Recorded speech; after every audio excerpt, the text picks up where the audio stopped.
Set. I'd like to call the August 28, 2019 Village Board meeting to order. Ms. Snyder, will you take the roll, please? Chairman Sanchez. Here. Vice Chairman Good. Here. Dr. Perzola. Here. Mayor Dyer. Here. Mayor Demmings. Here. Mr. Hunt. Here. Mr. Martinez. Here. We have a quorum present, Mr. Chairman. Thank you. I'm hearing a very annoying echo out there. Is there a reason for that? Yeah, we could probably close the doors. No? Thank you. Before we proceed with the agenda, would anybody like to, well, I'd like to remind everybody that if you'd like to speak during the public hearing, I'm going to say that's a good idea, but let me just make the statement, then I'll say the pledge. If anybody would like to speak on anything, any items on the agenda, please fill out a card and then hand it to Ms. Snyder. And at this time, I'd like Mayor Dyer to lead us in the pledge of allegiance. Please join me in the Pledge of Allegiance. Pledge allegiance to the flag of the United States of America and to the republic for which it stands, one nation, under God, indivisible, with liberty and justice for all. Thank you, Mayor Dyer.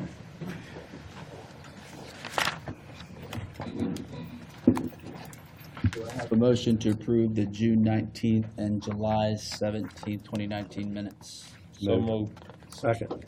Motion and a second, all in favor? Aye. Those like sign? All right, moving on to the consent agenda. Does any board member wish to consider any items separately on the consent agenda? Yes. Yes, sir. Yes, I'd like to B, L, OO, QQ, and TT. And what was the last one? TT. Okay. Any other items to be considered separately? All those in favor of moving forward with consent agenda minus D, L, O, O, Q, Q, and T two? Entertain a motion. Move approval of the consent agenda, less the items that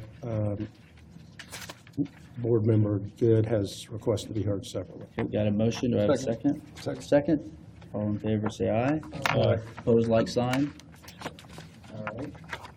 So let's start with item D.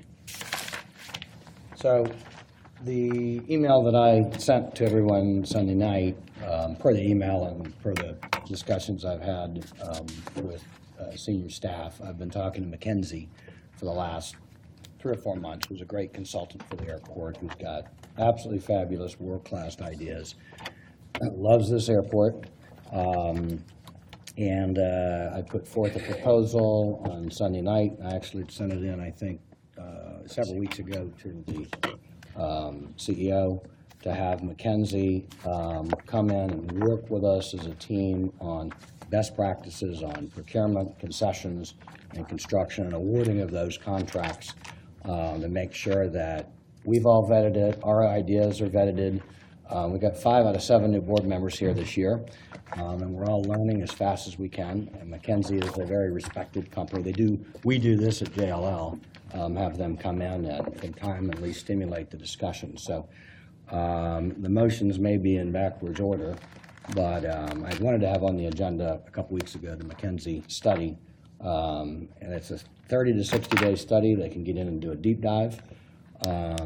And I felt like these items are very much the subject. I don't have any problem particularly with these items, but I feel like to hire them, and I'm not sure what the right way to do this, maybe our general counsel can explain, but to hire them to get in and vet best practices might be a great idea to vet some of these. Some of these can be vetted in the next 2 or 3 weeks before the next board member meeting with McKenzie and go forward. And but I think it's a good idea just to, they would make a good example to use for McKenzie on it. So that's my reason for holding up on all of them. Any comments on that? My only reason. Go ahead. Do you have a suggestion on being able to handle one? Yeah. If the entire decision on these items that you've pulled off consent, Vice Chairman Good, will turn on whether the board proceeds with your recommended McKinsey best practices study, then, Mr. Chairman, you might consider tabling these items to a later point in the meeting when Vice Chairman Good can address the board under new business regarding the McKinsey study at the end of new business. And then depending upon that action, the board can then take up these matters, if that is really the only reason for them being postponed. Okay. So I had a conversation with the McKinsey folks. Obviously, I'm a big fan of McKinsey and the customer service work that they've done here in the past. And I asked them in general about their preference on how to move forward with a study like this. And frankly, what they told me was, given the current movement and retiring of Mr. Marchena and getting new legal counsel in, because the counsel is so important to that process, they recommended to me that we wait on that study until we get a new general counsel in place, or at least an interim at minimum, to move forward with anything like that. So I'm not sure you talked to, my point of contact was Ron Ritter, but that's what they had recommended to me. My recommendation, so is this a motion I make, or do I wait? You can A make, couple questions, Carson, just to make that. In concept or in theory, I'm wholeheartedly supportive of always looking at best practices and how do we improve our procedures and processes at the airport. I think you had recommended McKinsey in the first place a year or so ago. So I love them, yeah. I'm extremely uncomfortable, though, with voting on major things that aren't on the agenda and that I don't even have an agenda item related to. I'm also, I don't know about the sole source without putting something, this contract, as I've heard through the grapevine, would be $750,000. So I'm very uncomfortable not going through a process of selection to do that. We don't do very many of those, so we need to have a reason that we sole source something. And then we don't have in front of us what the scope of that would be. So if your motion is to explore doing that, I could probably be supportive of that, but I still think there's a lot of things rumbling around, and I'm so uncomfortable not having items on the agenda. And then, okay, the press would probably like to be here for this particular item and maybe some others, and we haven't given anybody notice that we're going to be discussing this type of item, or at least to the public. I know you sent us a memo or an email. Right. So I sent them. those are some of my I'm new on concerns. this board, I'm unfamiliar with the exact processes sometimes. Yeah, and I echo his sentiment. I mean, I think we've all worked hard on trying to get better on practices and policies and procedures, but I also think that there's a time to do it. I'm not saying that there isn't a time to do it. So again, I agree with Mayor Dyer. so procedurally, this is what needs to happen. If Mr. Good would like to take these items up after the board has a discussion regarding these, either at the end of new business today or at another day, you would make a motion to table these items until that time. If that motion passes, then they're tabled until that time. If the motion fails, then anyone can make a motion to adopt the items that have been pulled from the consent agenda. Either, since they were on consent, they could be done as one vote, or they can be done one at a time. So the only other question I have, Mr. Wood, before you move forward, I've got a question for Phil Brown. Are any of these items mission critical to the South Terminal build-out or construction or any sort of operation? Item Mill is an addendum for over $30 million. It's actually two GMPs to the Hensel Phelps contract, which will delay the South Terminal. They are doing the airfield portion. Item B is a selection of actuarial services that can be deferred until the next board meeting. What's the next item?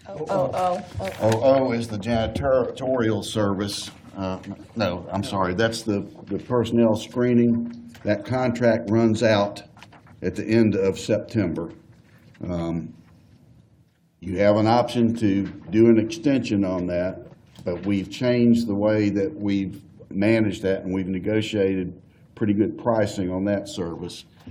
Item double T is Q. janitorial service. Q. Well, I'll go back to double Q. Okay. Because the question was about mission critical. Item double T is the janitorial service contract. We've worked pretty hard to change that into a management contract. Mr. Thornton's been involved in negotiations. We think we've got good pricing on that. That gives us better flexibility in assigning cleaners. We can change the way they operate. We have had challenges in making sure that the airside bathrooms in particular are clean. We've had a lot of concern, both in social media and complaints on that, and we've noticed that. So that issue, I think, is something that we need to go forward with. Double Q was pulled last month. This is an award of a food and beverage proposal for the South Terminal. That's not going to go into effect until 2021. We will need to do that at some time soon, but we don't need to do it at this board meeting. Okay. Have I missed any? So just to recap, mission critical. You're saying item L. Item L, double O, double T. D. Is that right? Are you okay voting on those items and tabling the balance of them? I'd like to table those to the end of the day, or the end of the meeting, until we talk about the McKenzie report. Because then we understand whether, first of all, if you guys don't want the McKenzie, then let's let it go. I'm fine with all of it. They don't have anything particular. I think it's I think our staff's probably done a phenomenal job of vetting all this stuff. And these are the items that I perceived would be good case studies to go through it. We can discuss when we get to that point, if the McKenzie report is voted up, whether these are items that actually fit what we'd be doing in the McKenzie report, mission critical. But listen, if doing the McKenzie report and going to them is not something everybody wants to do, then there's, then it's a moot point. Yeah. So my motion stands that I'd like to table those until whenever we can talk about the McKenzie report. So you would want to table it until the last item on new business and bring up your McKinsey proposal at that time. Right. So that's his motion. Motion, is there a second? Second. Motion and a second. All in favor signify by saying aye. Aye. Opposed? All right, motion Thank you. passes. Yep. Okay, new business item. Mr. Brown, I believe you're going to give a presentation.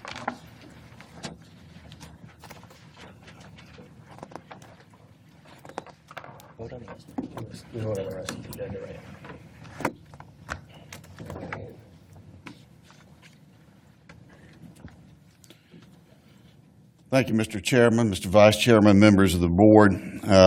This afternoon, I'm going to present to you a presentation on our rates and charges.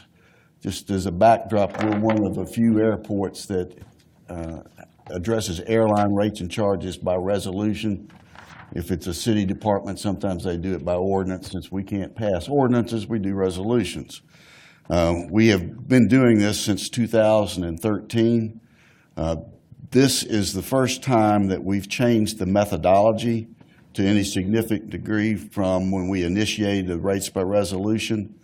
We also have, as a part of your action, the recommendation to adopt a revenue sharing agreement with the airlines. Revenue sharing agreements with the airlines go back for us to 1978 under the original residual agreement. It was a 30-year agreement. We've had revenue sharing in the last two agreements, or the rates by resolution impositions. And then this is a divergence to some extent because those were 3-year terms. We spent about 18 months talking to the airlines about how the rates are going to be implemented and how revenue is going to be shared. So with your permission, I'm going to start going through this.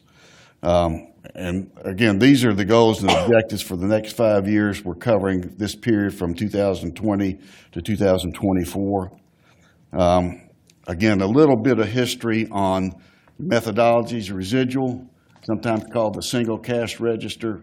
In this one, the airlines would be totally at risk because any shortfalls would have to be made up by the airlines. Then the compensatory is you build up your cost and you charge airlines for what they use. And then hybrid, which is what we have, is we've got a combination. We have two cost centers that impact airline rates and charges. One is the airfield, which is a residual basis. The other is the terminal, which is on a compensatory basis. So I've gone through the history of what we have done in terms of the agreements and the rate-making agreements. Airlines rates by resolution, there's a legal basis. The rate methodology is designed to recover from the air carriers using MCO their fairly allocated share of the cost in accordance with US DOT policies regarding rates and charges. It was established in 1996 and it has been amended by case law ever since then. Supporting documents in this package are the rate resolution, which is all the terms and conditions for the airlines, the rate book, which contains the specific formulas on how rates are calculated, the operating permit, which is one of the agreements airlines have to execute in order to operate if they're going to do it on a monthly basis. A letter of authorization allows the airlines to commit to occupy and use facilities longer than a monthly basis. The airline operating procedures, which are key to this because we've amended those after consultation with the airlines. It contains the detailed operating rules, the nuts and bolts, how you put a plane on a gate and get it off a gate. And then the rate and revenue sharing agreement, which provides the formula and some obligations and responsibilities for the parties. So this rate resolution changes are adding definitions, updating obsolete terms such as executive director. I don't know if that means I'm obsolete or the term is obsolete. Providing for common use gate hold room ticketing areas, which is a transition that we're making to this new methodology. There's a lot of words on here. I'm just going to focus right now on the proposed because that's what you're voting on today. Airlines commit to gates on an annual access basis with the cost of the gates equalized across both the north and south terminal, based on a narrow body equivalent concept. It gets a little bit into the weeds, but the way that we've determined to make the best utilization out of the airport is to charge based on the size of aircraft that comes in terms of the number of people, because that drives how much hold room they need, how much space they need, ticket counter, and gate counter. The baggage system is comprised of the space rental plus maintenance and expenses charged based on passengers. So we charge per bag enplaning passenger, per passenger enplaning, and per passenger deplaning as part of recovering the cost for our baggage system. The north terminal costs are calculated separately from the south terminal because we have two different baggage systems. So even though we're adopting this methodology, the rates on the south won't go into effect until we have occupants in the south, which is, at this point, we're looking at 2022 for the first phase of the expansion. Ticket counter and bag makeup costs are charged based on space used in the north terminal and on a proportional basis with the other users in the south terminal. The reason for that is that we still have some legacy preferential operations in the north. The south, in order to operate efficiently and maximize the utility of the facility, is going to be on a common use basis, which means we will direct carriers which gates and which facilities they will use, as opposed to them having a preferential lease in which they occupy that area for a period of time. All the other airline premises are charged on a per square foot basis. What we're really talking about is office space, which is exclusive to the airlines, and we'll rent that on a per square foot basis. There are a couple of other areas. This chart is a gate access option because that is another change to the methodology. In order to maximize utilization, we have established what is known as priority access. So for airlines that have traditionally used a gate, and I'm going to use Southwest as an example. Southwest has 20 gates on airside 2. If they have 6 turns consistently on that gate, then they will have priority access.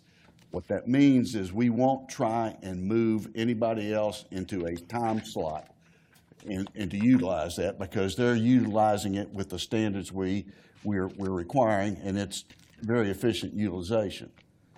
If I'm on another airside and an airline is only getting a couple of turns a day on a gate, then we're going to look at that and be able to, under these procedures, be able to put aircraft in there from another carrier that can be processed there, and that's important currently because we don't have enough gates for the demands for air carriers right now. That's why we're building the South Terminal. The flights per operation, there's no change. Utilization threshold, it's different in the priority as opposed to the annual access. What annual means is they can have a time slot, but they're not necessarily going to get the same gate every time. So those that have priority gates will get preference in that degree on their ability to use that gate. This is all based on a resource management system that we're putting in place now, and a requirement that the airlines have to submit in advance schedules so that we can schedule the aircraft, we can work with them. We currently do that on a number of our common use gates in the North Terminal now. We don't do that, for example, with Delta. Delta manages theirs. It will be a transition over time before we get to the point where Delta is going to be on a full common use type of operation. But in the South, again, to maximize utilization, that methodology is what we're proposing.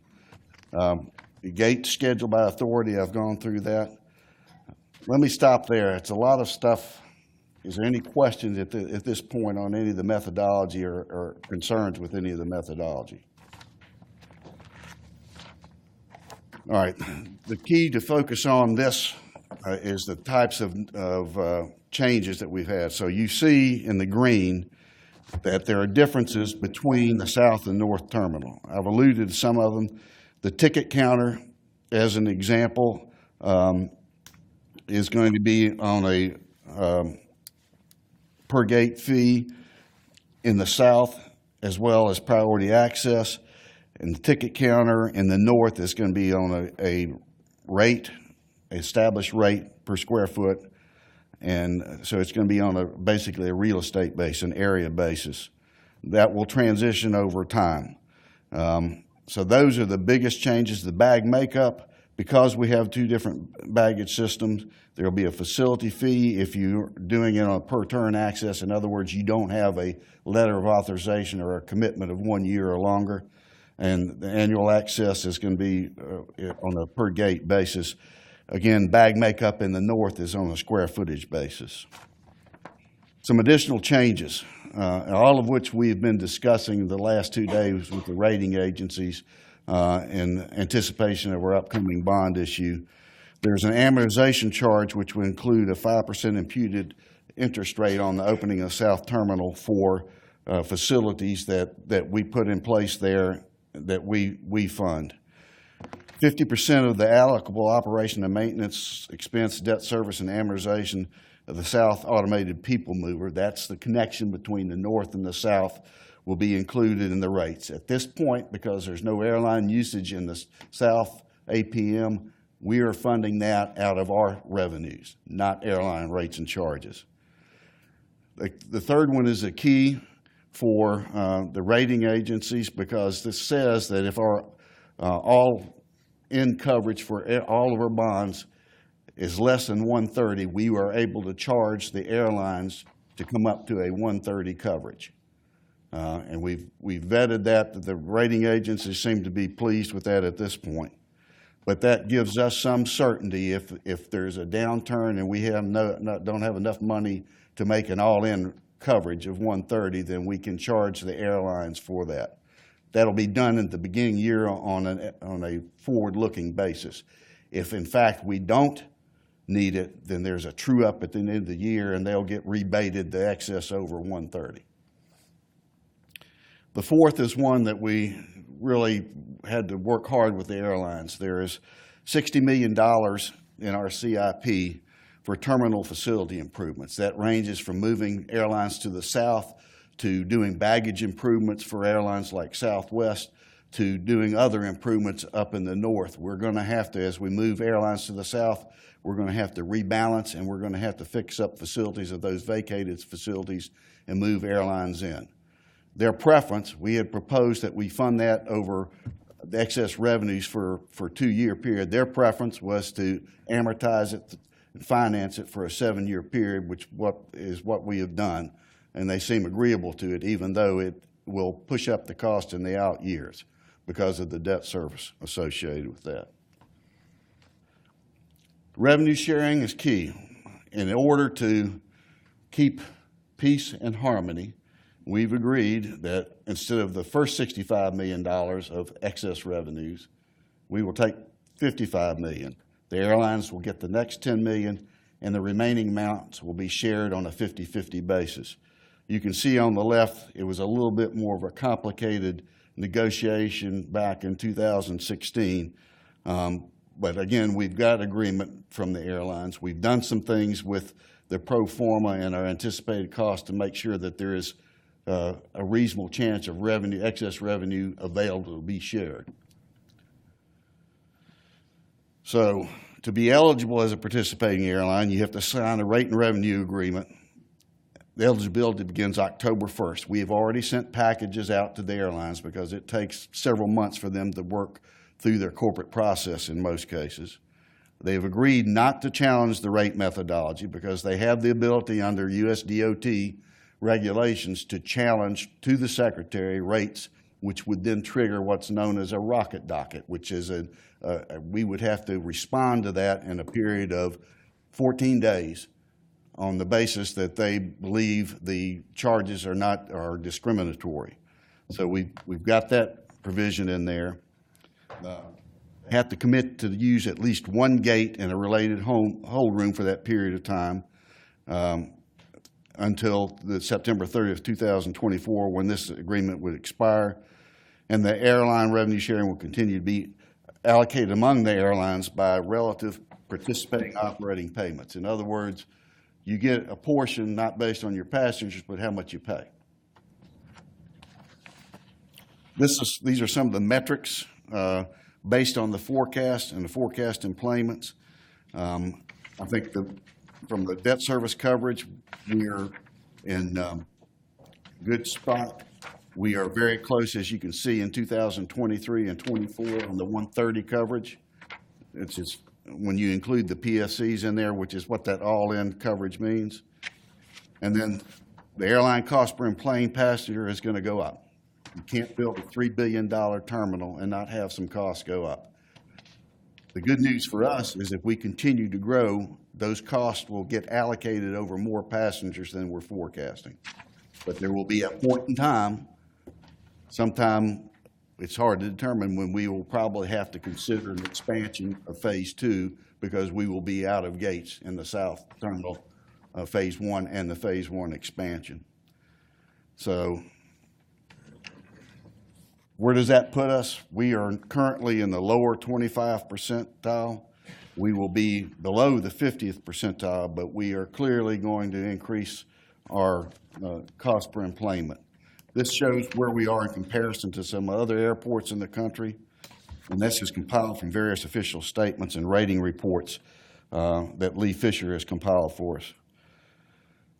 So the new agreement allows us to accommodate growth.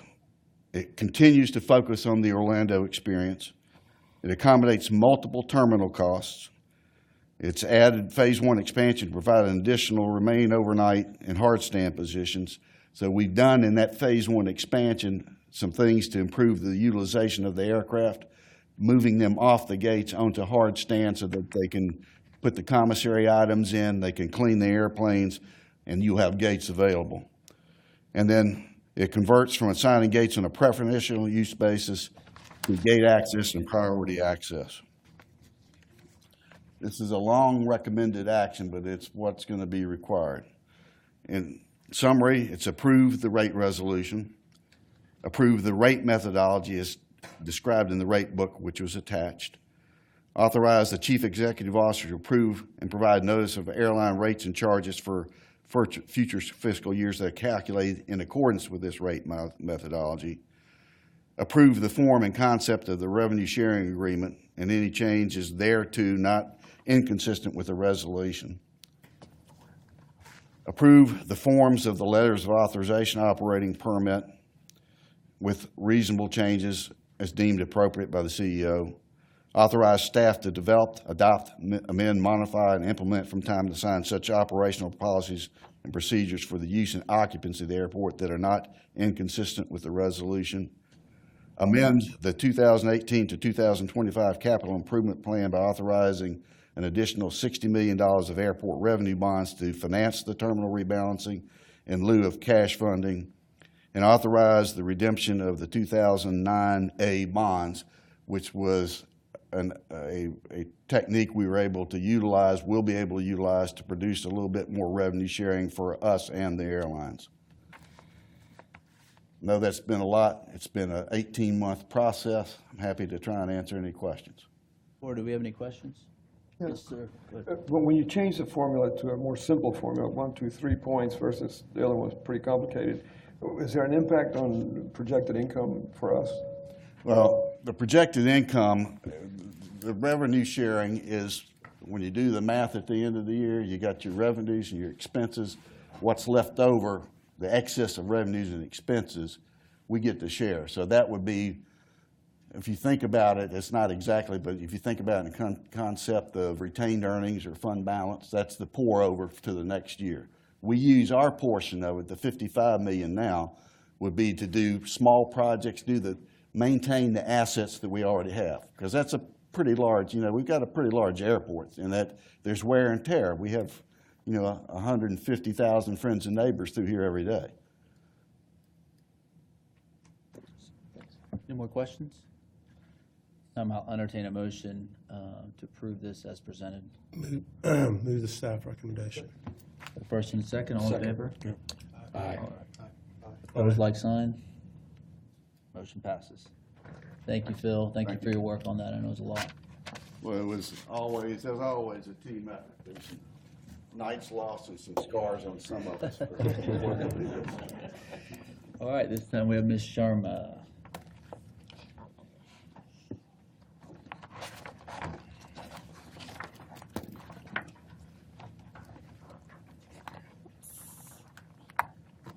Together here. Thank you, Mr. Chairman. Good afternoon, Mr. Chairman, Mr. Vice Chairman, mayors, and members of the board. I'm pleased to present the Greater Orlando Aviation Authority's FY 2019-2020 budget. As you're well aware, our region continues to be one of the most visited destinations in the United States, with over 75 million annual visitors. And many of these visitors come through MCO.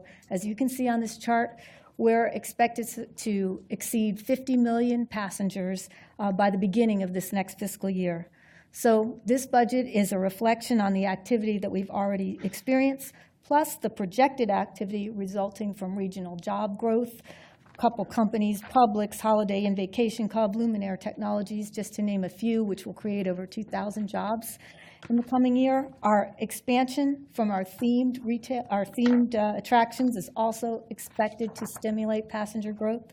All of the attractions, Universal, SeaWorld, Legoland, adding new attractions, and of course, Disney's Star Wars Galaxy Adventure expected to open this week. As a result, this year's budget has to reflect our ability to meet the demands of this region, focusing on areas necessary to support this level of activity. So this year's budget is going to focus on support services in the areas of safety and security, technology, and customer service, and of course, adding the appropriate personnel to support our growing operations. And because our airport has such an important role in the overall transportation connectivity to the region, as the first and last impression for the traveling public, it's important that we continue to meet the demand and level of customer service, which we call the Orlando experience for the visitors to and the residents of Central Florida. And by doing so, we can continue to expect to provide more than $41 billion worth of economic impact to the region. So our objective is to provide that world-class experience while operating and maintaining a terminal that has exceeded its optimal design capacity due to this unprecedented growth, while balancing and maintaining an affordable cost structure. In fact, you'll see our cost per in-plane passenger is budgeted to be lower in 2020 than in fiscal 2019, which enables the authority to continue to remain cost competitive, attracting multiple air carriers who continue to provide competitive fares to the traveling public. Before I get into the numbers, I just want to give you a brief overview of the process. It's outlined on the slide, and take one moment to thank my staff, Marie Dennis, Pam LaRue, Andrew Harper, Magali Rosario, all really worked incredibly hard to put this together. And I want to give them a tiny shout out. We last year submitted our budget presentation to the Government Finance Officers Association and were awarded the Distinguished Budget Award for our 2019 budget. Where we are in the process, we're here presenting the preliminary budget to you. We have a public hearing on September 3rd at Orlando City Council, and then we'll be bringing back the formal budget for you to approve at the September meeting. Phil, I was going to go into a lot. Phil kind of did this for me earlier. We have to budget revenue. It's a cost recovery method. So these are our 5 cost centers that we use. The airline cost centers are in the blue. You just approved that methodology. Thank you for the airline rates and charges. The other cost centers, which are in green, provide revenue in excess of expenses, which generate what we call the remaining revenues, what Phil was explaining, which we use to keep our assets in a state of good repair and share with our airline partners. So a little bit more in the weeds of how the rates are calculated. This slide shows how the landing fee is calculated. Airfield, where the planes land, residual. That means the airlines pay for all the cost to operate the airfield. For fiscal 2020, the landing fee is $2.03, which is a 3-cent decrease over 2019. 2 major reasons for the decrease: debt service allocated to the airport is lower, to the airfield is lower, as well as a 7% increase in projected landed weight. The next slide is our terminal calculation of our terminal rental rate, where the people are, the rate per square feet that the airlines are use for ticket counters and waiting areas, gates. This year's terminal rental rate is $141.79, and that's a reduction of $2.31 from fiscal 2019. Again, the driver is a reduced debt service allocated to the terminal cost center. Here are the summary of rates. These were all calculated based on you approving that methodology that you just approved. The landing fee and terminal rate highlighted in green, but the big takeaway is that our cost per in-plane passenger is budgeted at $5.32, which is $1.08 lower than it was budgeted for 2019. So this is the overall summary of the budget: $593.5 million in revenue. We use all those revenues to pay for the operating expenses and the debt service, about $98 million. We use a portion of, some of that is PFC-supported debt service, and we use some of our PFC, or our passenger facility charge revenue, to pay for that. And it generates that remaining revenues of $167.5 million. Again, we use some of that to fund our capital program, which you approved in May. Some of that to do our annual rehabilitation and repair, that $55 million Phil was talking about, that first $55 million, and some of that to share with our airline partners. Strong debt service coverage ratio here next year at 4.21 times. That's the net revenues, ratio of net revenues over debt service, and again, the 5.32 cost per in-plane passenger. And for our participating airlines are about 95%, generate about 95% of all the passengers. Phil, there's a little slide similar to this in Mr. Brown's presentation, but but we are on the lower 25th percentile for CPE. We're remaining that way for next year. That's really important to encourage air service. The more air service, the more competitive fares, the more benefit to the travelers, business and leisure travelers in Orlando. This is a pie chart showing our total revenue by major revenue sources. Again, $593.5 million, an increase of $26.6 million from last year. The blue pieces of the pie represent the airline rates and charges revenue. About, when you net the revenue sharing payments, about 1/3 of all our payments are generated from the airlines. The 2/3 remaining are generated from our non-airline revenue cost centers, and the largest of which is rental cars at nearly $101 million, followed by ground transportation at $98 million and concessions, $66 million. Some of the major drivers for the increases: terminal premises rate. It's projected to increase $3.6 million. We're going to lease more space to the participating airlines. Landed weight revenue increase in landed weight. Concession revenue, about $3.8 million, an increase, $1.6 from services, the remaining $2.2 from food and beverage, advertising, and general merchandise. The FIS and facility fee. FIS is our customs. And facility fees is that pay per turn operations that Phil was talking about. That's scheduled to increase $4 million based on our anticipating more flights paying on a pay per turn operation.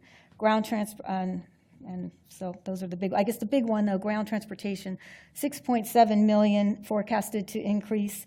Of that amount, $2.5 million from parking, $1.7 from rental cars, and commercial lane of $2.5 million. And the commercial lane, of course, most of that is the Uber and Lyft.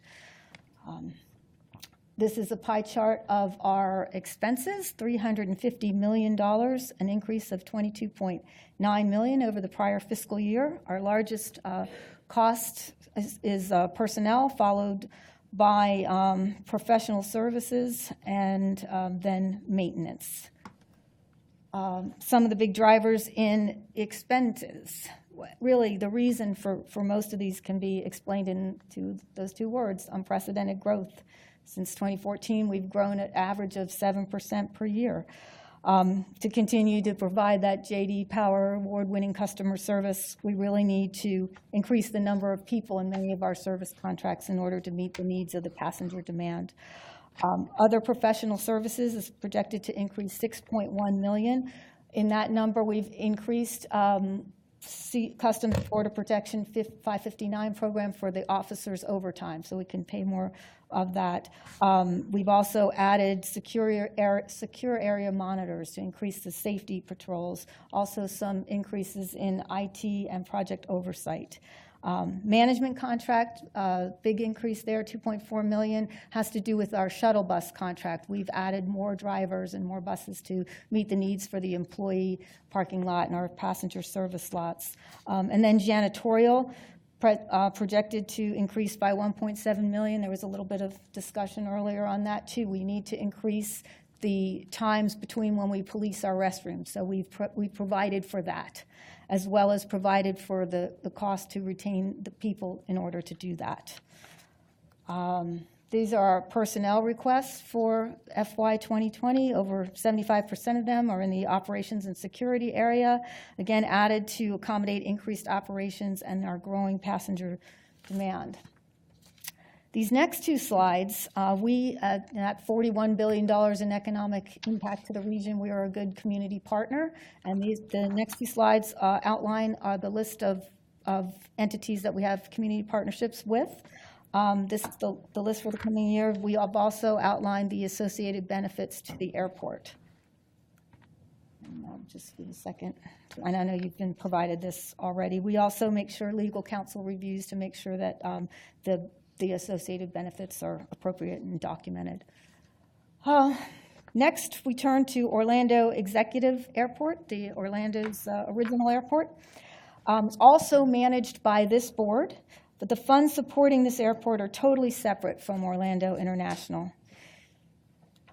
You can see here that this is a balanced budget because we are contributing $246,000 from the prior year fund balance, Some of the changes in revenue relate to our fixed-base operators in aviation revenue and in the commercial properties increase from some land rent. Most of the expenditures are related to increases in managing the commercial properties area. As you'll see, commercial properties account for more than 60% of OEA's budget. So we're continuing to invest in developing that facility, maximizing that non-airline revenue in order to ensure that OEA remains a viable reliever airport for Orlando International. So as you can see, this budget is an opportunity for us to continue to grow, trying to be fiscally responsible and focusing our resources on services in the area of safety and security, technology, and customer service to support the operations required to provide the traveling public with our famous world-class guest experience. I respectfully request that you consider the motion as outlined here and approve the $593,549,000 budget for Orlando International and $4,300,000 budget for Orlando Executive Airport, as well as the other actions outlined on this slide. Happy for myself, Mr. Brown, Mr. Thornton, to take any questions. Questions? I just had a question in terms of process. What happens today is we approve the preliminary budget, then it goes to City Council, the Orlando City Council for public hearing and approval, and then it comes back Yes. to the board for a final. Yes, sir. No, Or, We don't approve it. approval by the city council. it's It's a- just, they hold the public hearing because that's a statutory requirement. Okay. And then it comes back. but it comes Come back next For month, the yes. final approval. Yes, sir. Yes. Any more questions? I have a motion to approve as presented. Move approval. Got a first and a second. All in favor, say aye. Aye. Opposed, like sign. Motion passes. Thank you. Thank for you your very hard much, work. sir. Budget. Item C, I have pulled this item in order to discuss a process for the board to consider move forward on the general counsel services. First off, I want to thank Mr. Marchena for his many years of service here at the authority. His role as general counsel has been critical to many successes of the airport. His wisdom and selflessness has served the community well, and his work and the legacy that he leaves behind will affect hundreds of millions, if not billions, of passengers in the years to come. In 1 Corinthians, Paul writes, "Though you have 10,000 instructors, you have not many fathers." Marcos, you've been such a father to this airport. So from the bottom of my heart, thank you for your service. Mr. Marchena for being a steady hand and a father to this airport during the last 2 decades. With Mr. Marchena's decision to retire from his service here at the airport, it's important that we have a smooth transition with thoughtfulness and intention. The airport continues to break passenger records and grow in its complexities, which makes the job of the general counsel role of utmost importance. During the past few months, we have listened to and observed questions about the general counsel role, both from this board and from the community. I know that the mayors and the rest of the board want nothing more than to run this airport as we always have, with the utmost integrity and above reproach, which means that we must look at this position comprehensively. I recommend that we appoint a transition team to give recommendations to this board regarding the positions of general counsel.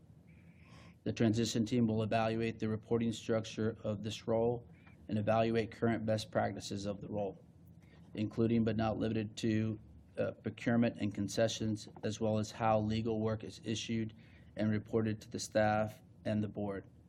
I would like a report with recommendations to be presented to the board by the November board meeting. After much thought, consideration, and vetting, I'd like to recommend the following transition team: former Supreme Court Justice Jim Perry, attorney and partner at the Lowndes Law Firm, Tara Tedrow, who is currently adjunct professor at the University of Florida Levin School of Law. In addition, Phil Brown and Mr. Randall Hunt as a board representative who would serve on the committee. If approved, both Justice Perry and Ms. Tedrow would fill the role of interim general counsel effective today. I have handed out actually, do we have handouts, Phil? Yes. I'd like to hand out an overview of Justice Perry's and Ms. Tedrow's qualifications for your review.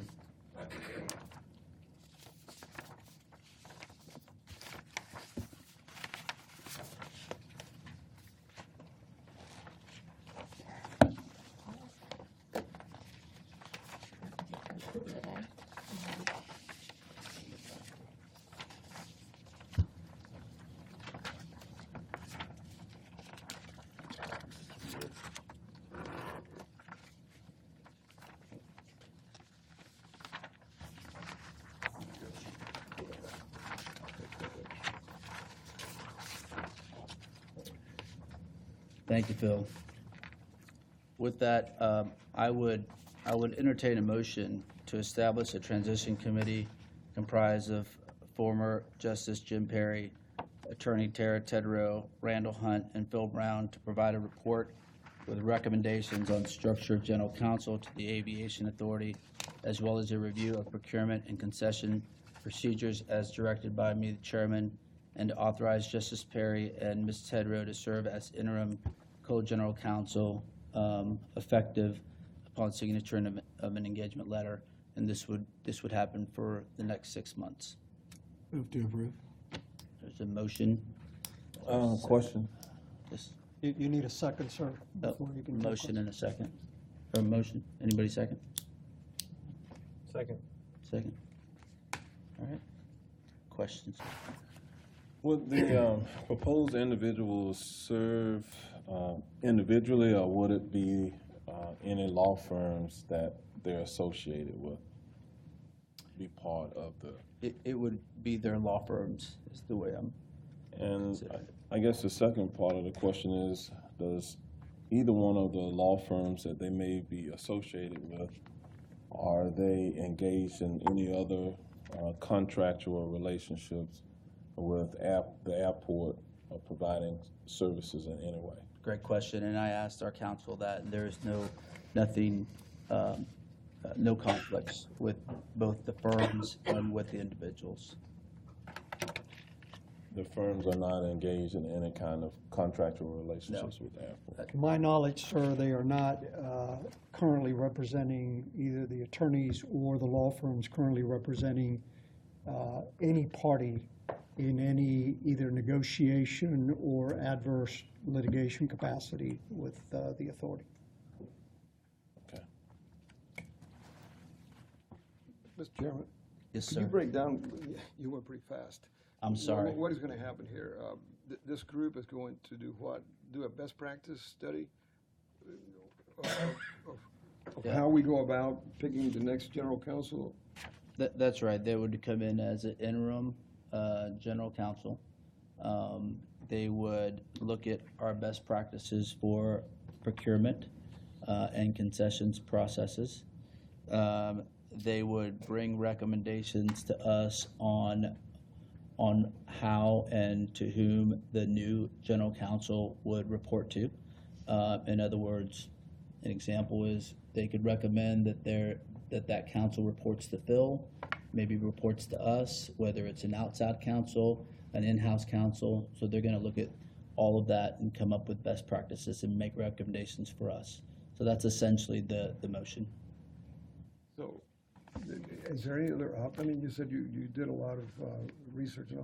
Other option would be to have a few of us on a committee to look at it as a group also, as opposed to, I mean, I don't know Tara and don't know anything about her, but how do we pick the law firms and the lawyers and all that? I mean, Justice Perry, I mean, Supreme Court.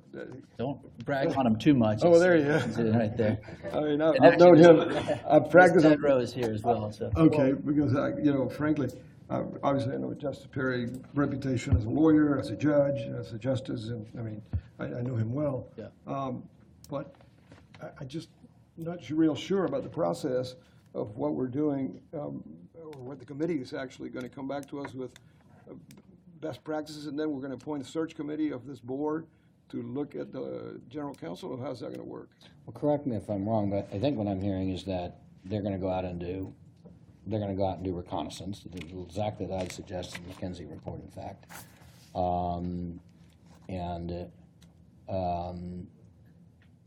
Come back with recommendations, but that precedes actually making a decision on an RFP committee. Are you right, or am I right or wrong? Are we hiring them to actually, under your motion, to actually run the RFP process? Or are you recommending that As they? interim, yes, because they'll be in place for up to 6 Or are months. they just coming back with a process recommendation to do an RFP? No, they'll be a part of that process as well. I mean, I've had this discussion with Mr. Brown and frankly, Mr. Marchena too, and talked about what that would look like for them. And it's going to take some time for them to, understand what those processes are.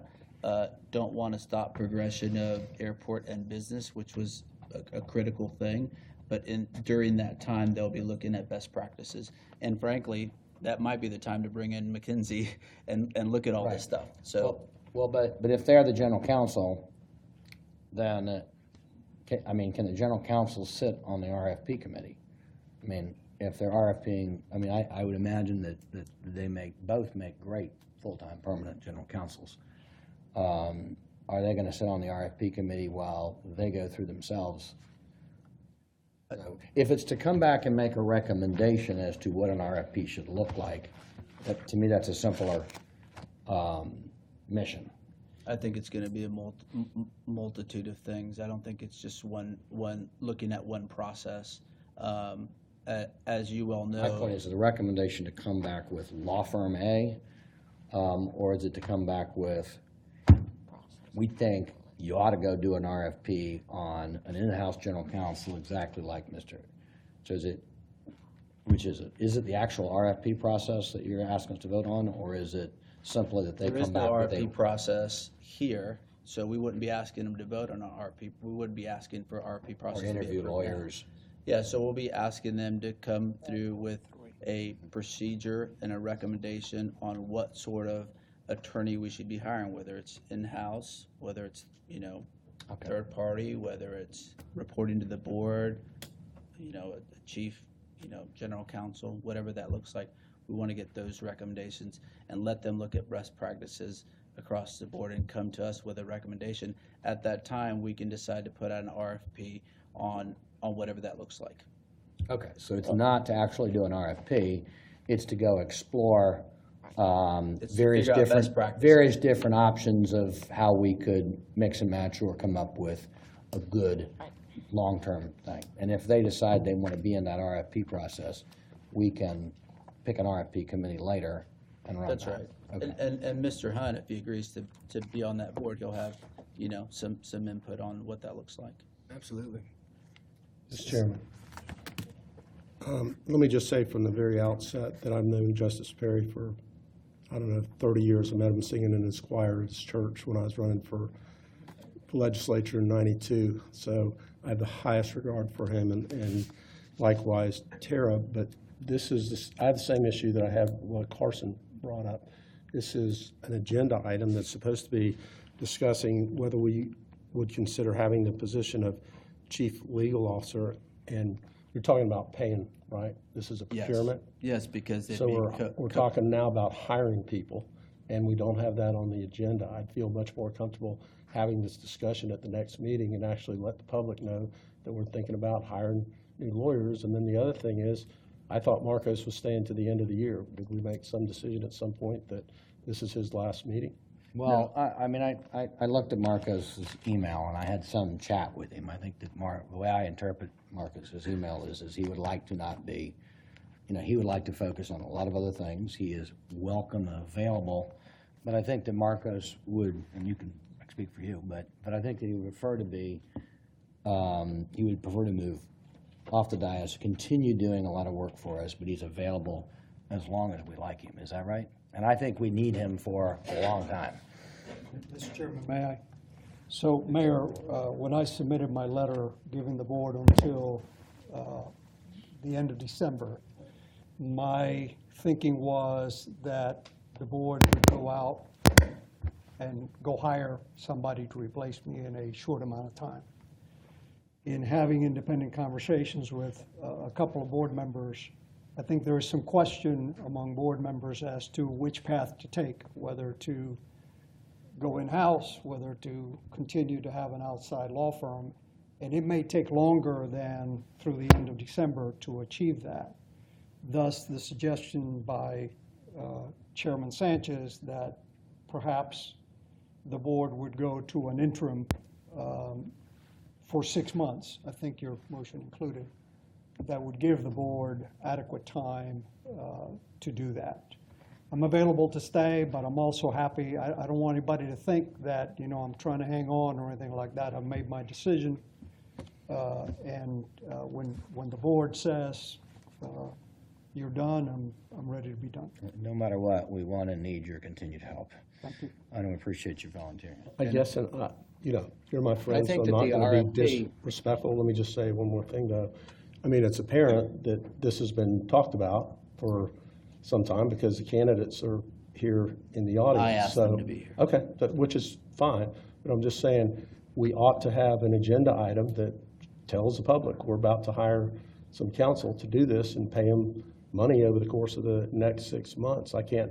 We call this a walk-on item, and usually it has to be an emergency and your item 2, a walk-on item. And I just don't want to get in the habit here of we're voting on procurement items, sole sourcing. This is sole source 2, and maybe we want to do that, but at the city, we at least have to justify why we're sole sourcing an item and not doing a procurement. And, okay, general counsel's out, so it's probably appropriate to get somebody in, but I'd feel a lot better on voting on this next month than actually having an agenda item saying what we're going to do. And it seems to me it preempts your thing, Carson, if that's what they're charged with doing. I don't know. I think it helps your item, but not. I think that very, very important that I mean, Marcos was here for 25 years, 20 years. I think Vandenberg was on for 10 years. And the stability is a great thing.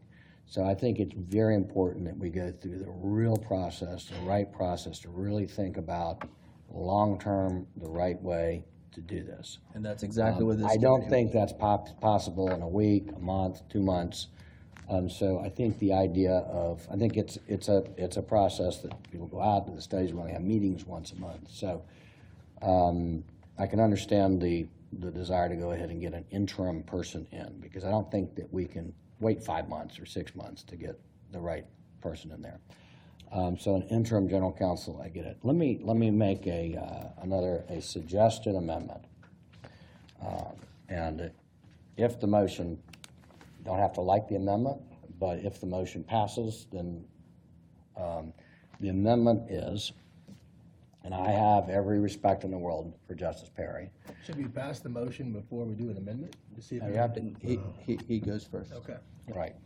I think that one of the issues I've heard is sole sourcing.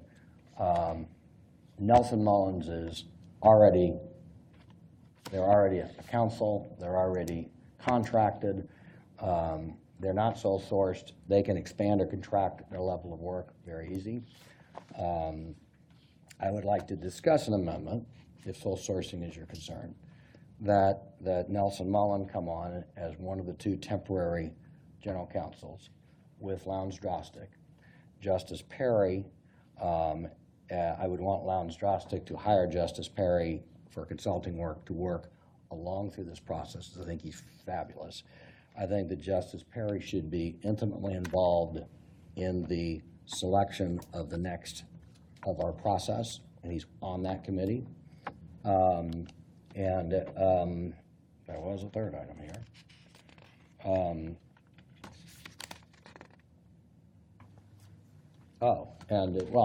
I was going to say that when and if my motion passed on McKenzie, that he'd be on the team to give us best practices. But based on Chairman Sanchez's motion, which already has a lot that in. It's number one, Nelson Mullins be substituted for Justice Perry. Number two, that we're asking now Lown Strostic to hire Justice Perry. I know Justice Perry has his own law firm, but consult with Justice Perry through both operations, general counsel work, and through the selection process or the RFP process. And that way you have and number three, that how you work the two together, I think I would be happy to leave that to the chairman and the CEO to figure out what the actual contract is and how you delegate between those two law firms. So that I would put on for discussion. But I think if that helps, I would put that on for discussion. So, is there a second? Any comments? Mr. Chair, Is there a second? I have I think that's a form of friendly amendment or something, right? No, it's not a friend. He's making that in the form of a motion to amend, right, Mr.? Right. I'll second it for discussion. You may not like the base motion, but right now I'm asking you to decide if the base motion were to go through, would you prefer that alternative? Fair enough. So you got a motion and a second. So that's the motion on the floor currently. So, sir, now what you have is a motion to amend your motion. The discussion should be focused on the motion to amend. You will then have a vote on the motion to amend. If it doesn't pass, you're back on your original motion. If it passes, then you are back on the main motion, but as amended by Mr. Good's motion. Okay, so any discussion on Mr. Good's amendment? I have significant concerns about the process that we're using today in terms of how we're moving forward. You know, I don't have any information, significant information about either firm. Prior to this meeting, it's my understanding that Mr. Martinez's law firm was going to be in place until the end of the year. Somehow that is changing. The legal services contract will be a substantial contract. We have not had adequate deliberation here about the cost, the scope of the contract, and it just sounds to me like what we're doing here is making it up on the fly. I think for a contract of this size, to me, that is less than the caliber of work that this board should be engaged in. It almost suggests that, you know, there's some other conversations that have occurred that would be inappropriate to have because that's not the way I make decisions. I like full information, and I don't have that today. So I'm not comfortable voting for either one of the amendments, quite frankly. I'm not certain why we have retreated from the end of the year that would have given us certainly time to have the kind of information and deliberation going forward to make a significant or serious decision about general counsel and how that is to move forward in the future.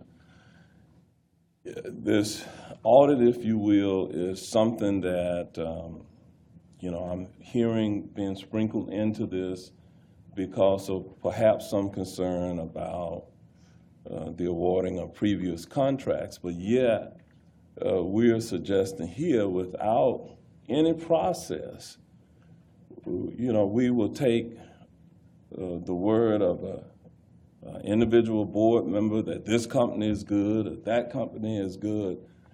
And I don't think that that's the appropriate process that we should be using here. We should use a more definitive process to move forward than what I'm hearing today. And so I'm just really not comfortable voting for this in either case. You know, I kind of feel the same way, and I think part of the problem is this sunshine law, that we can't communicate other than not here in an open forum. And so these things come at us from all sides, and, you know, obviously, I respect your research and what you've done. I think it's coming on very fast. I mean, I've been in. That wasn't my intention, it was to bring it on fast. My intention, as I stated in my comments, was to try to create some stability during this process and I've had conversations with Mr. Marchena, I've had conversations with Mr. Brown, about my statement today. I've worked hard on trying to figure out firms that would not have conflicts within the airport. I think that with the concerns that I've heard from this board, which I don't have about our processes because I've been serving on this board for 7 years, and I feel good about the work that's been done, neither here nor there. I think it's important to have a committee that I trust, and hopefully the board, these people have their own reputation. The firms have their own reputation, so I'm not trying to approach this like I'm forcing anything down anybody's throat. That's not the intent. My intent is to try to take time, have this committee in place, let them come back with recommendations of which we can deny or approve. They're not the final deal makers. We're going to make those decisions. And so this is a committee, an interim committee to do good work for us and someone we can refer to. Nothing's stopping us from 2 months down the road, a month down the road, saying, you know what, this committee's doing an awful job, let's kick them out and start over. We're not stopping any of that. My point is that these are qualified people. Justice Perry's obviously got a spotless reputation. The law firm, Ms. Tedrow does as well. And so I'm trying to create a process now with this committee to make sure that we stay above the fray and do things correctly and then have them bring us recommendations. That is the sole purpose of this. Mr. Chairman, I'm so uncomfortable voting on either of these proposals today. I would really like to see them come back as agenda items in some form that we can actually see what we're voting on in writing. And then as to the committee, I see that that's two separate roles that don't necessarily need to be housed in the same place. One of his is if Marcos is not, and his firm is not staying to the end of the year, then we have to do something about having a general counsel for the next however long it is till we figure that out. The second is the discussion about, do we want to have an in-house general counsel versus a firm hired as general counsel? And those two decisions, or those two roles, don't have to be necessarily played by the same individuals. We could have an interim general counsel and then choose the other role, a consulting firm, to add that to your list of things to make a recommendation on whether we ought to go in-house or whether we ought to continue out-of-house. Mr. Chairman, I'd like to echo what the mayor has just said. I'd like to maybe postpone all this until next month. Have you give us 2 or 3 options. Option 1 could be what this present scenario is, which I think has been well thought out, and it may be the one we go with. Second option would be to do something else, or even have input from each of us. I mean, I'm a lawyer. I've done things like this before. Sat in the Judicial Nominating Commission and things of that nature. And, perhaps come up with some ideas of what we do, for the plan of how we replace Marcos, who, by the way, has a great reputation here in town. Yeah, as I stated earlier.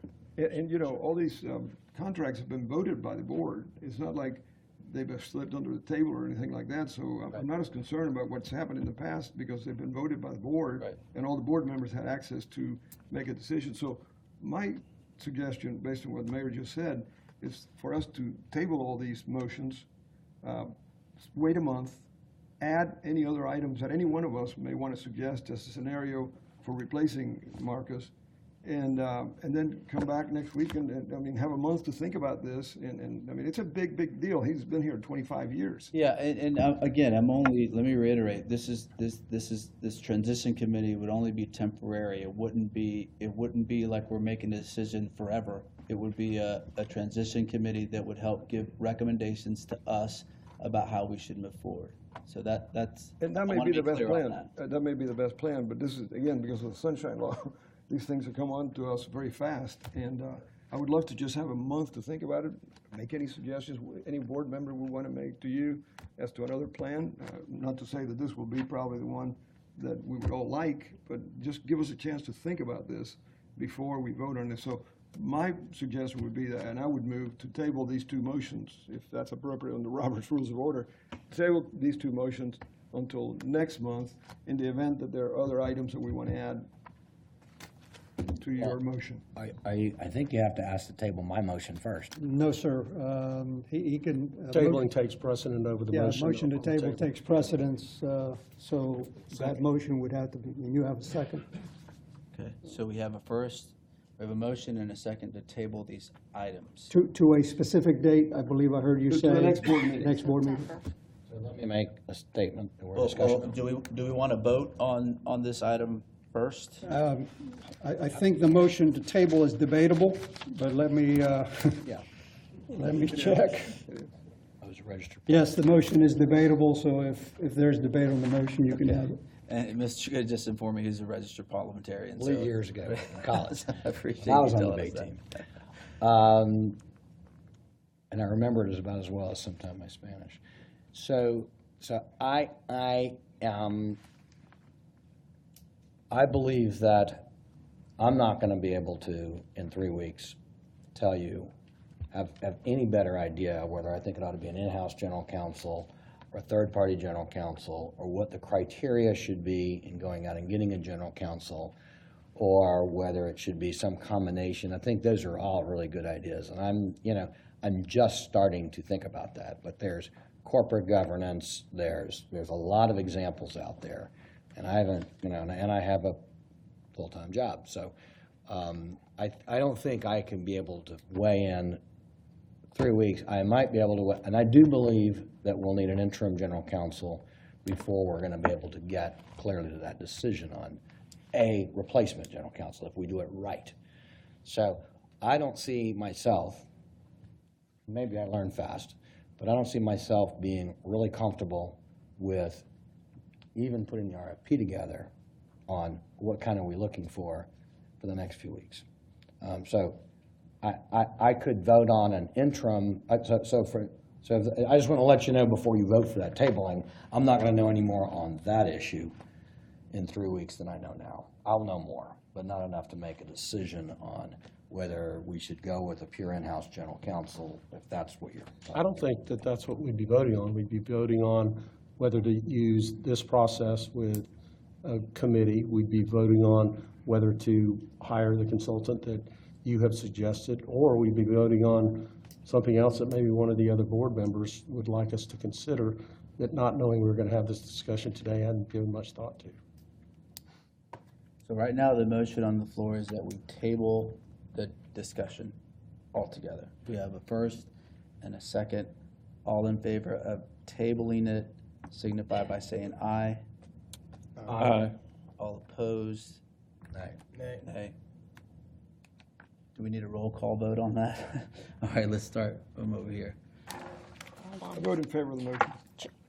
one moment. Chairman Sanchez, Nay. Vice Chairman Good, No.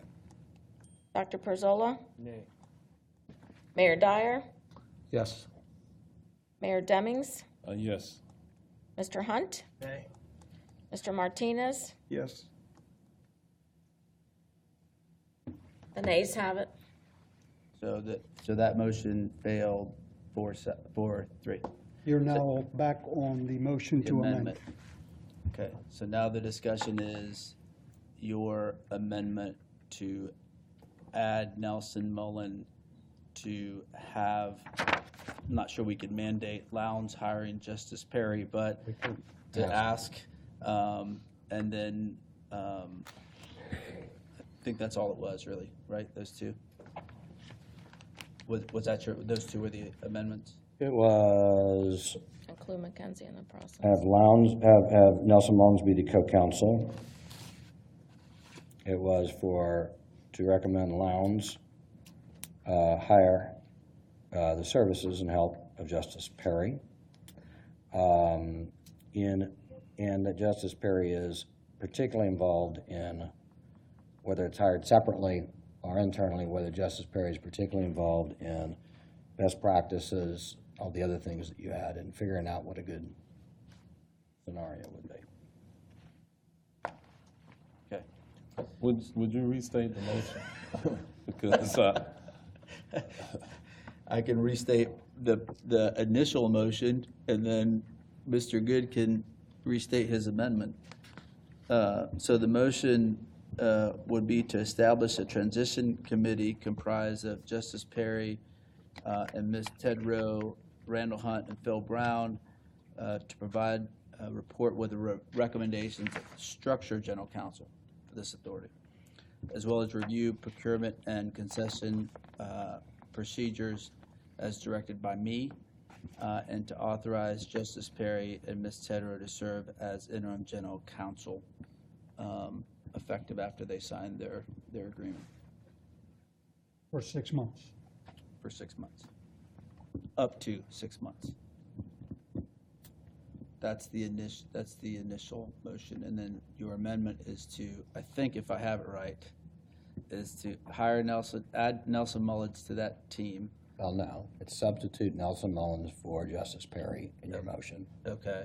Substitute Nelson Mullins for Judge Perry, and then add, Ask Lowndes to hire Justice Perry for regular legal Okay. consulting work. to add, And us have Justice Perry also on the committee for best practices, and well, that can be later. That. I want it all part of the same motion. Okay, so he wants it part of Can the. do that. Add So there's your Justice motion. Perry into the best practices in the lawyer search committee. But Mayor, first you will vote I think- just on his amendment. Right. Yeah, and my feeling is this, Nelson Mullins has been law firm for a long time. There's been a lot of work. We have contracts with them. They're mid-process and a lot of work that's happening. Lowndes adds a lot of fresh ideas into the process, and Justice Perry is just phenomenal and a help. And I think those are the places where he can be the most helpful anyway. So that would be my motion, and I'm open for discussion. So the motion maker is actually Randall, is that correct? No, sir. No. The motion maker is I just made, Vice Chair. The amendment, It was, I made the motion for the amendment, Okay, and so- Ralph seconded. Okay, so we have a first and a second on the amendment. Nina's seconded. So let's take a roll call vote Wait, to, can I just say something? I think now in reflection, the motion basically adds Nelson into that committee, correct? And takes No, there's Justice not, there's Perry not, there are two general counsels only. There, that's running the general counsel part. And I would leave it up to the chairman to negotiate how that contract work and the delegation of duty, but because they report to the chairman. There are two, or they report to the board. There are two general counsels. It's Nelson Mullins and Lowndes Drostick that act as the general counsel for the airport. We're asking in that motion that Lowndes hire Justice Perry to assist in that, and number two, that Justice Perry is actively involved in, for pay, advising us on that same committee on it. That becomes it's not a 3-person committee on the general counsel, but on there's two roles in the amendment, or in the base You're measure. basically just trying to put Jim out of it, or? No, Let me finish. So So the base amendment had two different things happening. One, a general counsel. We know what that is, and the board will have to figure out how the delegation of duties. Number two, as I understand Chairman Sanchez's motion, those two people, or those also go out and advise us on best practices, and also go out and advise us, which would include general counsel. So there's two separate functions, is my understanding. On the first function, it's Lowndes and Nelson Mullins, and Justice Perry is an active third person on the second part. Number two, and under the Lowndes portion, Lowndes is encouraged to hire Justice Perry. That's an encouragement, we can't force it. But what we can do is we can put Justice Perry on the now 3-person committee to advise us on best practices for law and best practice for procurement and construction. That's the simplest way to say it. why don't you just add the three of them? Nelson, Justice Perry, I don't think we need 3 general counsel. That's a different role than an advisory committee that goes out to find out best practices. There were 2 separate roles that were here. but it may be hard to get Lowndes to agree to hire Justice Perry because of malpractice insurance. Recommending it. Recommend. Okay, we have a first and a second on the amendment. Let's take a roll call vote. Chairman Sanchez, I will be in favor of the amendment, so yes on the amendment. Vice Chairman Good, Yes. Dr. Perzolo, Yes. Mayor Dyer, No. Mayor Demmings, No? Mr. Hunt, Yes. Mr. Martinez. Yes. The yeas have it. Okay, now we go to the original motion that now includes The amendment, the amendment. yes, sir.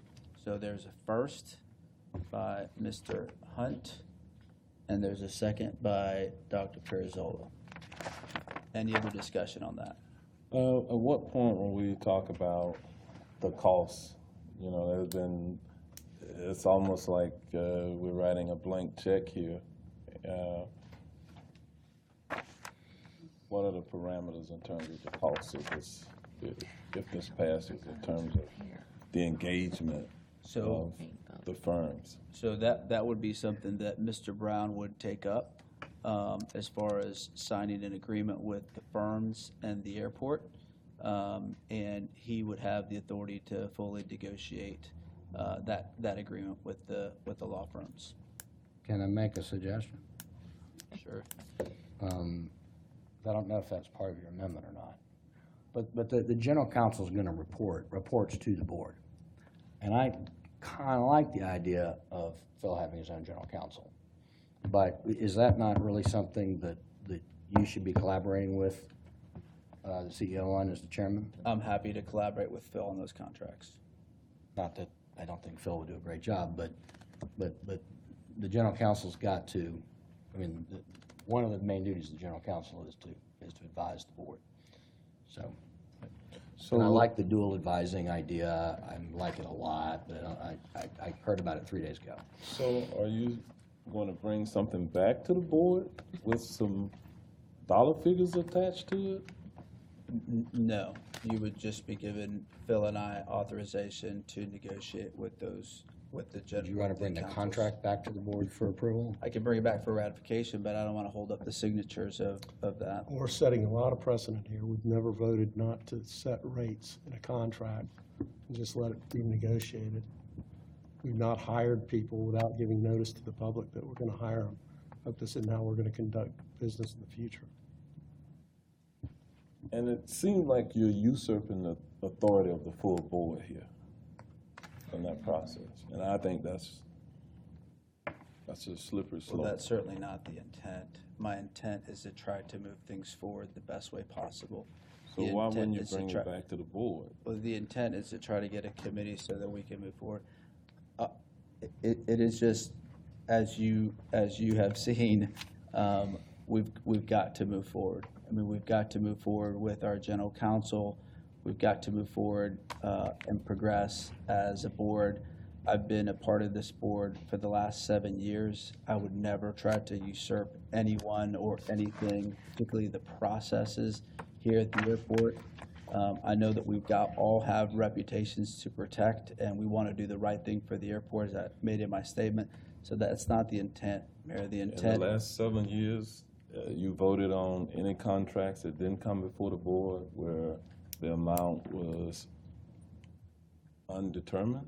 well, I mean, I think the way to remedy that is we could give Phil an up to number, and just cap it. And if they're not willing to do it, then we won't move forward. But I appreciate the concern. I mean, I've been a prudent, user of the airport's dollars as well. So I'm certainly not opposed if you wanted to add in there a cap on the hourly rate of the firms or a cap on the total use of the firms. Mr. Let Chairman. me ask you a question about ratifying. So what, I'm not sure I understand that. So you would negotiate with Phil a contract with these two law firms and then come back for approval of that contract to the board in 3 weeks? We would sign the contract so that they can move forward, so it wouldn't stop Does it anything. require ratification? It wouldn't require it, but I'm happy to bring it back and show it to the board as an Would you be information willing item. would you be willing to bring it up for a vote, just for of the contract, ratify that the prices are et cetera. If that would, I mean, that's really up to the motion maker, Mr. Hunt. I mean, I gave my recommended, he made a motion to move forward with it, so. Yeah, I think, I'm kind of hearing everybody here and everyone's concerns. And obviously, I appreciate your, wanting to move things forward. I think getting people going, and then if we need to assign something, it's not going to be that much time. And then for us to bring back up at the board meeting and say, this is what the agreed amount was, we can say, yes, it sounds great, or say, no. I mean, this is not like I understand and appreciate the budget and appreciate those things we're paying currently now for council, but I do agree with you that, this is an important position that we need to move forward with. Yeah. So you're saying you're okay if the chairman brings the contract and the amount up for a final vote? on dollars. It's the chairman and Phil working together like they're doing everything here. I mean, it's. Yeah, but, there's a board here in this process. It's not just the chairman and Phil, there's a board here that is supposed to be engaged and exercise our due diligence in the fiscal affairs of this airport. And what you're suggesting is to cut the board out of that process. Mr. Chairman, question. If the board passes this motion today, in the future, under new business, could we not bring up another motion to terminate that contract? Sure. I mean, it's up to 6 months. Up to 6 months. So at 6 months, the contract expires, and there has to be an approval to extend it. Is that the way you designed it? Right. I'd like to have, I agree with Mayor Dyer and Demings that we need to have, there should be either an up to or come back with the final financial structure. I'm not sure how the financial structure gets, whether it's an hourly or whatever, but I would like to see an up to or come back for final approval on it, because I think that is something that's something. I mean, that's the exact problem. Are we voting on a rate? Are we voting on a flat fee? What are we voting on?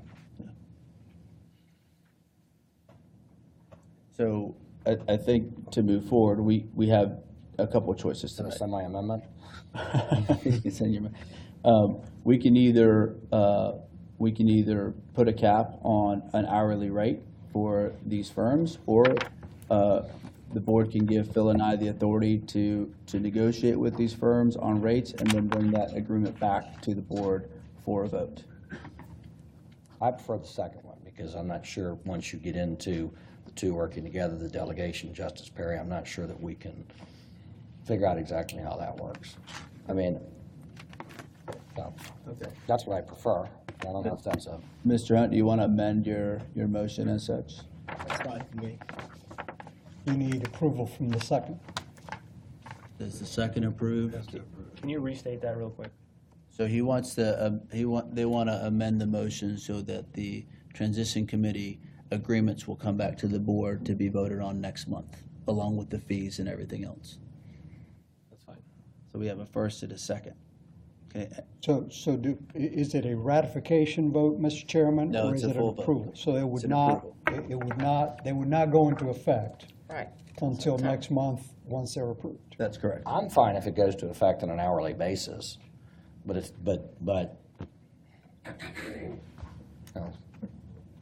So I thought you just said you weren't okay. I have no problem on an hourly basis. I mean, we're not going to spend many hours in the next 2 weeks before the next meeting.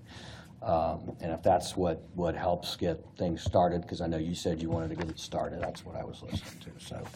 So I don't think they have to stop and not begin work until the the next meeting necessarily, but, so I'm ambivalent. I'm just trying to say I'm ambivalent. That was not my motion. So Discussion. So maybe what we do is we move forward with the transition committee I think it's cleaner concept that they don't stop. it- It probably is cleaner the way Mr. Hunt recommended, they don't start work until the contract's signed. Okay. Or, and So- approved by the board. Okay, so we have a first and a second. Does everybody understand the motion? That we're going to move forward with the transition committee, negotiate with the law firms, come up with a contract that will come back to this board for full approval at next month's meeting.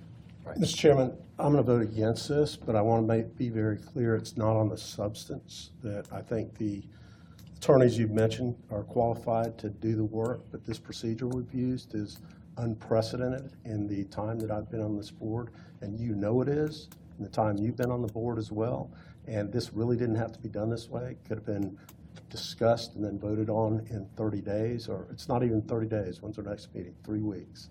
So this is dangerous work the way we're doing it. Well, that's why I'm trying to have a discussion now.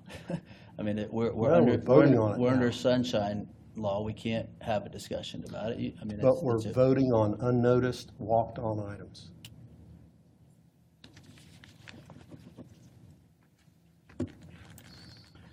Okay, Yeah, point of clarification, if we vote on this motion, really, nothing happens until the next board meeting that we ratify your negotiations with these lawyers and the Correct. concept. And- That's right. And at that time, we can even propose something new. that time you can deny it, or we can, Next move forward with it. Not ratified. So we're simply authorizing you all to negotiate right now and come back to us They have to approve. with Essentially, that's what's happening. a yes. contract and a proposal, so really not making any commitments right now. Right. Okay. And then that gives us enough time to have those sorts of discussions or whatever you want to do. Fair? No. All right, we have a motion. Does everybody understand the motion? We have a motion and a second to give Phil and I authorization to negotiate with these firms and to approve the transition committee as amended. First and a second, all in favor signify by saying aye. Aye. Aye. Opposed? No. So 5-2, motion passes. Mr. Chairman? Yes. So I just want to clarify, make sure that I'm performing my duties. I continue as general counsel until next month of this meeting, depending upon what the board does. That's correct. Yeah. Any other questions or discussion? All right, meeting adjourned. Thank you. Sorry. You have some tabled items that were supposed to Yeah, be taken up. tabled items. Call the meeting to discuss these table items. He adjourned So, at the same time after he adjourned. I put out an email a while, I'd like to, so do I talk about the items first or the McKinsey? The items are on the table, so the motion, as I recall, was to table until the end of the new business items, so they need to be taken up. I think it was to be taken up until your item was discussed. So, the board needs to make a decision on your recommendation and then a decision on the Right. tabled items. So, I'm not sure that McKinsey is sole sourced, by the way. McKinsey is, I'm not sure I know. McKinsey was debated, apparently I wasn't here, there was a prolonged process where the airport went out for an RFP, interviewed a lot of different consultants, chose McKinsey as the long-term consultant on an item-to-item basis. We just, right now, I think McKinsey is doing an item for us. So you're just proposing to amend the scope of work? I'm proposing to amend this, correct. I'm proposing to amend the scope of work that they're already doing right now. And we have the contracts are already set up, the amendments are set up, they're doing work for us, they've been doing work for us. So I don't see this the same way as this whole, we did an RFP. I wasn't here, but we did an RFP for the purpose of figuring out who was gonna be our consultant, just like any or other Okay, and I'm contract okay consultants. with that, and I just would have liked to have seen it on the agenda and then actually see a written scope of work on what we're authorizing them to do. Okay, I'm willing to do the same kind of concept, by the way. But I sent an RFP, I sent their proposal, which needs amendment, about 3 or 4 weeks ago to fill, and then I sent out tonight. So the scope is, my motion is, and if your motion is to table it while we look at it, I'm open to that. My motion is that we hire McKinsey, we amend the McKinsey contract to expand their scope of work, the stuff they're currently doing now, to add a best practices study on procurement, concessions, and contracts, on sourcing of those original deals, how we RFP it, how we go through the process.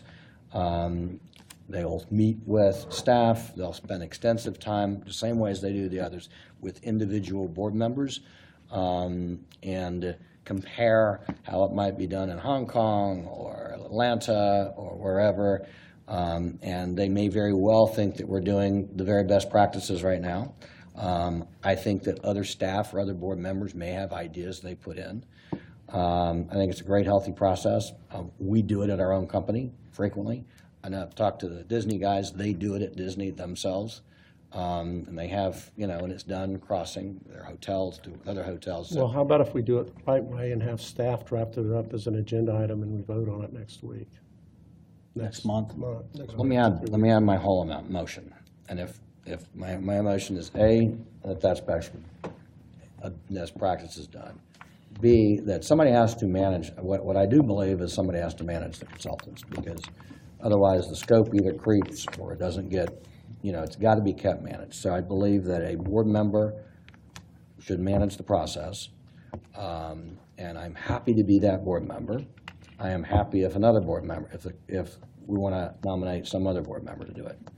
I've got the time, I'm dedicated. It's going to be 20 hours a week for the board member to work with McKinsey and make sure that they're staying on focus, staying on task, because no matter how you design the scope, it's going to be defined by their work. And I told the McKinsey guys, I don't really want a report that comes out and says, for instance, your Uber lanes are messed up and it's hard for people to get their back. We know that. So we want to get the right product, the best possible production out of them. And I think that's going to take one of the board members leading that. So, and I would put myself up as a volunteer on it, but it's not going to be a sweat for me if somebody else wants to do it. That's my motion.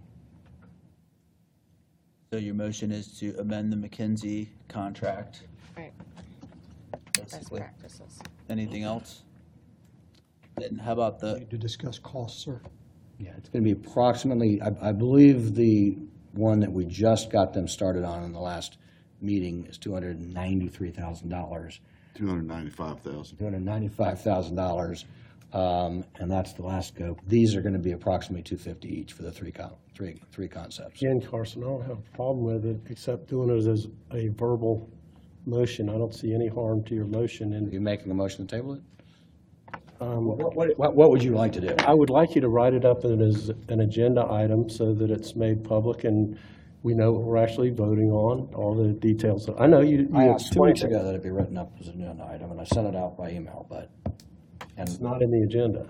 how did the other one come up for the motion for the attorney onto the agenda? First time I heard about that. I had the same- That's why I was arguing against that one. You should have voted against that one too. Mr. Chairman, could we vote on that in principle and then get the cost and all that, like we did with the other We can do motion? something very similar to that, yes. Yeah, so we could vote in principle that we want to go forward with something like this, and then have it come back to us at the next board meeting with some specifics, like the mayor's asking, with cost, scope of action, et cetera, something more specific in writing in black and white, an agenda item under new business. So I would, since I second your motion, I would suggest that And in fairness, I sent the proposal 2 or 3 weeks ago, and when I sent out to everybody Sunday night and the public, but I'm fine waiting to, or however, what do you suggest? just waiting 3 weeks until the next board meeting to ratify, so vote on, in principle today, that this is something we want to go forward with, but then vote in final at the next board meeting. I'm fine with that. okay, so there's a motion and a second to negotiate with McKinsey and come back with an agreement to hire them for the Best process. practice, Best practices. et cetera. Procurement. Okay, Is that, good? Is that good? So there's a first and a second.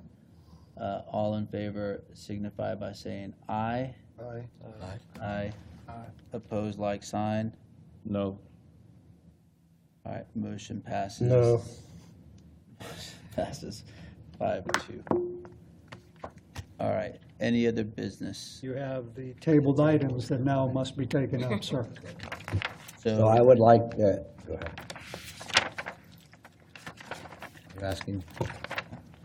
I would ask that these items be tabled until 3 weeks from now, pretty soon, our next board meeting, and that we look at these in light of the McKenzie report.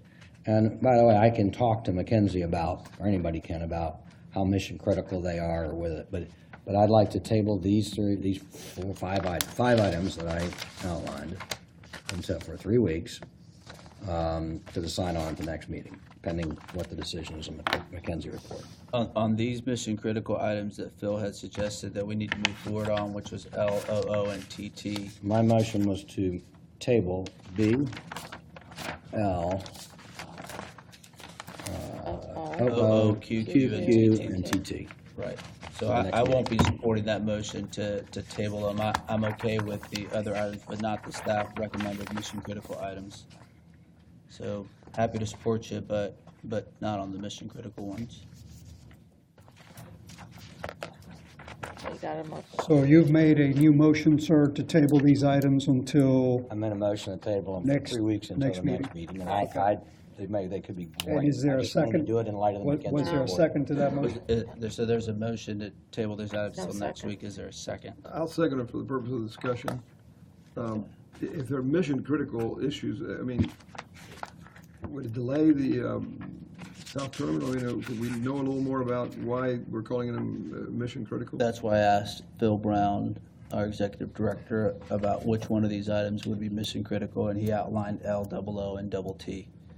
So I just couldn't base my decision on staff recommendation. Mr. Chairman, Vice Chairman Good said that he wanted to vote on these items in 3 weeks after the McKenzie report. Is it to be our understanding that we are going to have a full report on processes No. in 3 weeks? No, we may decide in 3 weeks to table these until the McKenzie report is. So we may not even be making this decision in 3 weeks then, according to your. Let me be clear, though. Say anything. My motion is to table these for 3 weeks. I'm not making a motion as to what we want to do after that.